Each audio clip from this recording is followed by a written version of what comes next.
masuk-masuk nenek moyang itu nah di daerah Negari Bayu Minjau itulah yang kami Jawi sekun turun temurun sampai kini dari tahun 61 nah itulah dikembangkan.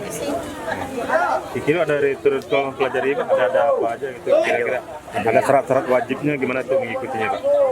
Kalau secara wajibnya biasanya kan pisau, kain putih, kilometer, pemocong lah.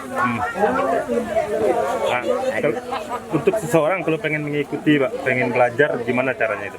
Ayo tuh, misalnya diajarkan tuh kan satu syaratnya kan cara untuk penajam pisau biasa satu penajam sama nah itu di tandu istilahnya kan kayak putih ya kilometer di seperti barang bersiko lah kadang. Untuk Bapak sendiri, Pak Iri, udah berapa lama untuk mempelajari ini? Kalau awak dari umur 20 tahun lah. 10 tahun. Ini umur 60. Jadi 35 tahun ya. Pak, kesenian dapur ini Pak, dari mana nih Pak? Apa nama kesenian Bapak? Simpago Sayo di Gunung Sati. Alamatnya? Maninjau. Sekarang sampai sekarang ini anggota ikut serta dapur, anggota Bapak yang mengikuti kegiatan dapur mempelajari ini berapa orang ya? Ada kira 8 orang. Itu udah umur berapa aja gitu Pak? 8 orang itu Pak? ada yang umur 17, ada yang Udah dari belajar dari anak kecil udah boleh mengikuti atau gimana atau tidak? Boleh Pak ya?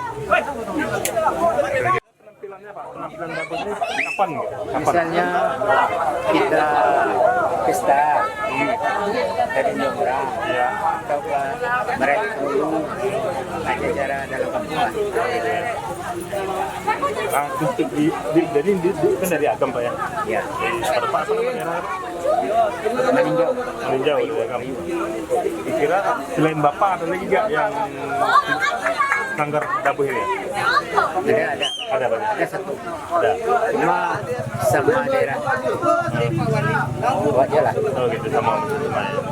Jorong Dari Nagari itu masih family, Ya, iya, ada. masih ya. Tempat lain ada Pak? Tempat lain ada nggak ada? Udah mas, saya ke depannya.